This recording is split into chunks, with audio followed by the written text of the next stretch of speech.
Pa diskutim, kjo është një kampionat me rëndësi tepër të madhe edhe për sportistat, si përveç titeve dhe medaljeve, vetë edhe trajtimi është i mori tyre, paga, se në bazë rezultatet të shotshme, klubi dhe bashkia vlerësojnë pagat për vitin e ardhshëm. Nuk ka për garat ndërkombëtare, sa të rëndësishme garat e sot. Atëherë mas kampionatit kombëtar, direkt kemi kampionatin ballkanik në Volos, ku ekipi niset me datë 19 qershor, është delegacion i madh, edhe faktikisht kena shpresat më për medalje. Kush mendon që sportistët nuk realizojnë detyrat e partijës?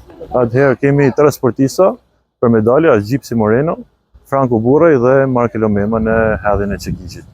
Edhe shpresoj shumë që sot tonë sportistat japin maksimumin, japin rekorde personale dhe uroj me zemër në rekord kombëtar. Edhe pse keni qenë nxitsi mirë përse përket ekipeve të atletikës, si është bashkëpunimi me shtetin lokal?